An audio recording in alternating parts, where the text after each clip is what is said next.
Administración Educativa en el núcleo de la aula Táchira, coordinador de la planificación de la aula Táchira y profesor en el área de evaluación e investigación estadística. Y adicional a esto, es el coordinador del proyecto de doctorado que en este momento está aprobado por el Consejo Universitario y falta por ser aprobado en el nivel del Consejo Nacional de Universidades, en el cual ya está en su proceso de evaluación y esperamos buenas nuevas próximamente. Es el primer proyecto de doctorado que ha pasado varias etapas y esperamos que podamos lograr tener esa alegría para la universidad de tener un proyecto de doctorado único propio de la UNED. Así que, estimado amigo Sergio, el auditorio no es suyo, así que acérquese por acá y sea bienvenido, está a su casa. Entonces lo dejo con el doctor Sergio. ¿Cómo está cargada?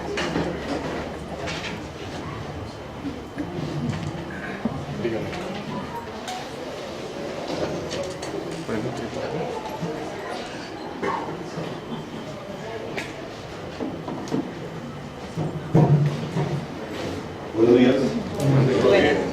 Doctor Miguel García, decano de posgrado de la Universidad de Capital de Táchira, docentes, personal administrativo y obrero de la Universidad Nacional de Táchira, personal adscrito de otras dependencias que colaboran con la universidad, personas interesadas en esta investigación, integrantes del grupo EMERGI, también el profesor Alfonso Sánchez, que es el director decano de la Universidad de los Andes, familia, amigos y público en general. Para mí es una inmensa satisfacción estar de nuevo acá en esta casa de estudio, exponiendo mi trabajo en la parte de cómo contribuir a que la investigación científica sea realmente investigación científica que produzca conocimiento científico y en este caso enfocado al área de carácter académico, porque es lo que hacen en los posgrados en cualquier universidad, ya sea venezolana o del mundo. Hoy vamos por segunda vez, porque hace 2 años, en el año 2017, tuve la oportunidad de exponer una de esas ideas, ya hoy las he consolidado más, que yo lo llamo el GPS para investigar. Ya lo he mejorado, yo le digo, aparte tiene unos software que son una especie de aplicaciones. ¿Por qué? Porque he diseñado algunos formatos y he diseñado algunas guías para poder elaborar el curso escrito una vez que tenga ya una serie de pasos previos. La conferencia en sí, pues, en principio, vamos a hablar rápidamente, muchos lo conocen, lo que es la investigación científica y las muchas cosas que vamos a tratar que ocurren, que de algún modo distorsionan el real sentido de lo que es el área de la actividad investigativa. Entonces, en principio, recordemos rápidamente, sobre esto se están creando inclusive mitos, ¿no? Cuando uno dice conocer, cuando uno dice investigación científica, pues conduce a todo eso, conocer una realidad, conocer para generar conocimiento, para comprar ciertas teorías o otros conocimientos ya establecidos, experimentar para llegar a conocer, conocer para hacer ciencia, pero sobre todo conocer para producir conocimiento válido. Y ese es el verdadero sentido y es el auténtico objetivo de una investigación científica. Lastimosamente, personas, instituciones, grupos, no lo conciben de esta manera, pues lo han dejado a un lado y lo que hacen es decir que tiene que dejar algo, que tiene que dejar un producto. Entonces cuando aparecen las famosas propuestas, planes de acción, hasta manuales para hacer algo, que eso no es investigación científica, puede ser una derivación de lo que produce ese conocimiento nuevo válido que se ha adquirido. ¿Por qué? Porque la cientificidad, una investigación científica, se apoya en 3 grandes pilares: la realidad que se va a investigar, la teoría y el método. Entonces, esa interconexión entre esos tres pilares es el que me va a decir a mí si el conocimiento que se está adquiriendo realmente es válido. ¿Por qué? Porque el fenómeno que usted está abordando, pues, ya hay un conocimiento sobre ello, ya se ha escrito, ya se ha abordado de alguna manera, de alguna forma se sabe algo. Y lo que se cuestiona es la forma en que se produce ese nuevo conocimiento, porque está centrado en el método.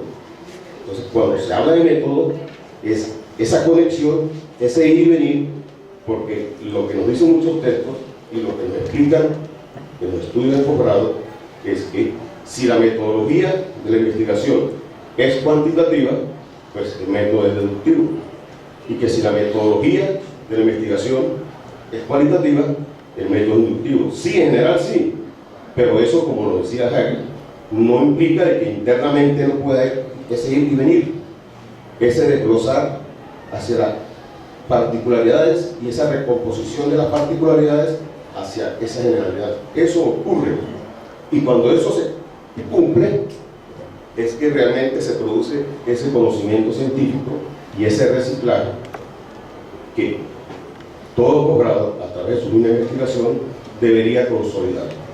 Porque si algo ocurre en nuestros posgrados, es que las investigaciones quedan ahí. Solo quedan para ser referenciadas con antecedentes porque nos obligan. Si no, no las continuamos. Lastimosamente, en el área educativa, no ocurre como en otras áreas de las ciencias sociales, en el caso de la psicología, que sí hay una prosecución, se verifica lo que hacen otros investigadores. Entonces, esa cientificidad no la da esto. Lo quiero aclarar de acá porque hay defensores a ultranza y usan incorrectamente el término investigación cuantitativa e investigación cualitativa. Y no es la investigación que es cuantitativa, es cualitativa, es el método, es la metodología. La investigación obedece a otros postulados epistémicos. ¿Cómo concibo la realidad? ¿La concibo medible? ¿La concibo describible? ¿O la concibo describible para poder hacer transformación? Esto es necesario tener un poco claro. Las producciones académicas de carácter científico pues van desde las monografías, pasan por los artículos científicos, la ponencia, los avances que se hacen, los trabajos de grado y las tesis.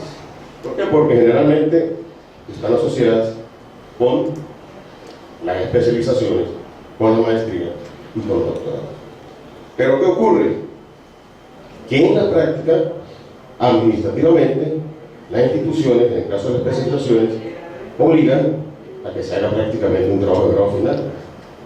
Otros van más allá, pues usted consigue trabajos que en su contenido y en su abordaje puede ir más que una simple monografía, puede ser un trabajo de grado, puede llegar a ser un tesis doctoral.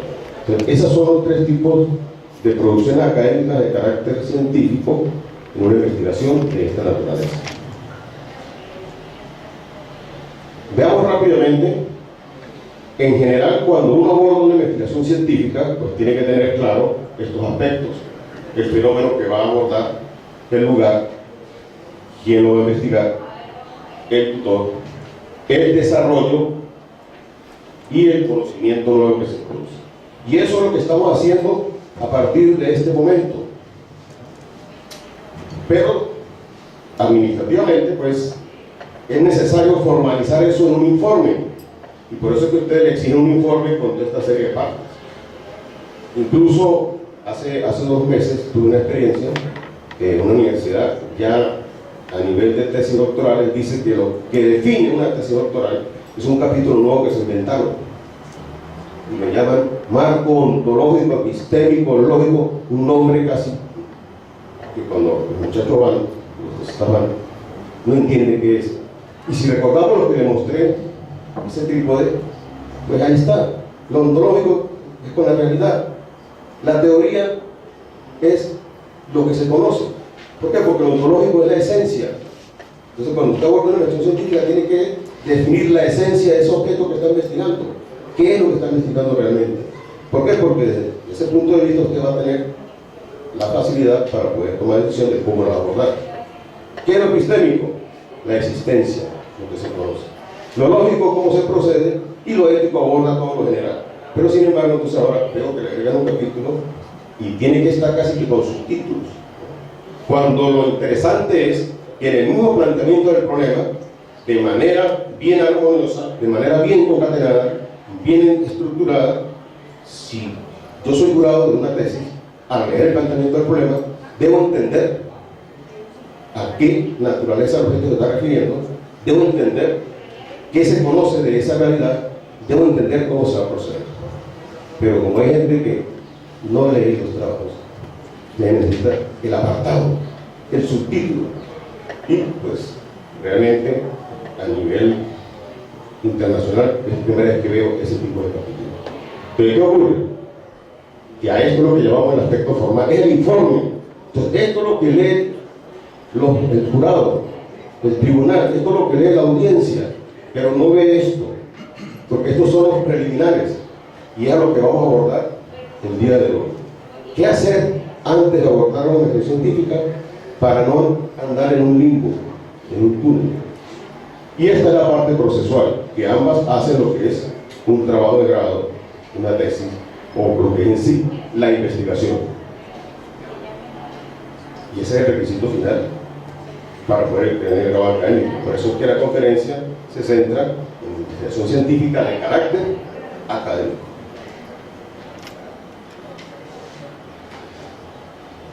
Aquí vamos a ver rápidamente, esto se lo explico yo a los estudiantes míos, para que de inicio puedan tener claro qué es lo que van a hacer.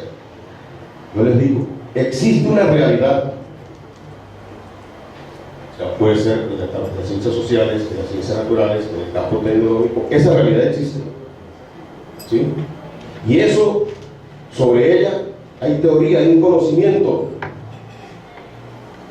Por eso es que cuando ustedes están en un proceso de investigación formal, en una carrera, en un posgrado, les dicen, tienen que conocer el objeto de estudio. Entonces, a veces para el docente adornarse, y lo que logra es confundir al estudiante, empieza a hablar del objeto ontológico. Entonces usted no sabe quién es el objeto ontológico. Por ahí vi entre estos días, coaching ontológico, ¿no? Ya te estoy acordando un poco, ya eso tiene que ver con esa gente que hace curso de superación personal. ¿Cuál es el sujeto ontológico? Pues la realidad que usted está investigando y tiene que conocerlo. ¿Y qué significa conocerlo en la parte ontológica? Pues conocer su esencia. Y lo primero que tiene que conocer es la universalidad más simple. ¿A qué me refiero?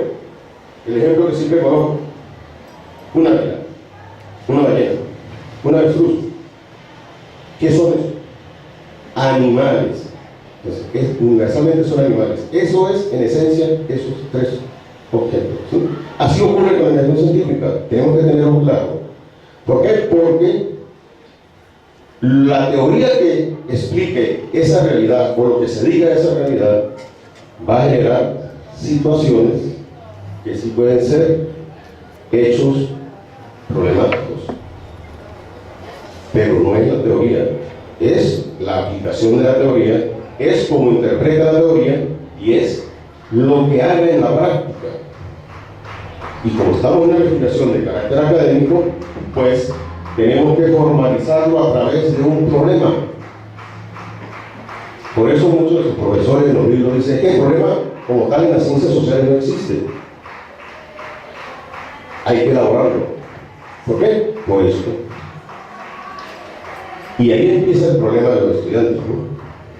Porque no les explican que ese problema, quien lo caracteriza o quien lo determina, es el comportamiento de las variables o de los constructos variables o de los constructos emergentes. Cuando digo variables, me estoy refiriendo al campo tecnológico, al campo de las ciencias naturales, que ya las variables están determinadas, ya sean estocásticas o ya sean aleatorias. Cuando digo variables constructos, estamos en las ciencias sociales, donde no existe una variable como la longitud en las ciencias naturales. Está definida, que existen instrumentos con sus respectivas escalas para medirlo, no existen en las ciencias sociales. Eso hay que construirlo, y eso es lo que le cuesta al estudiante porque no se lo explican. Simplemente dicen constructos. Constructos, debo construir algo, ¿no? Y peor aún, no les dicen que si vamos a seleccionar o va a decidirse por una metodología cualitativa, no va a hablar de variables, va a hablar de constructos emergentes, porque uno de los grandes pilares de la investigación que tiene que ver con la parte cualitativa es que la información y la realidad y todo la determinan los datos que emergen. Eso quiere decir que yo parto de los datos para llegar a ese gran conocimiento, por eso es que dicen que es inductiva. Pero fíjense, eso, el comportamiento de esas variables, de esos constructos variables, o de esos constructos emergentes, es lo que caracteriza la realidad. Pero en la práctica ocurre esto.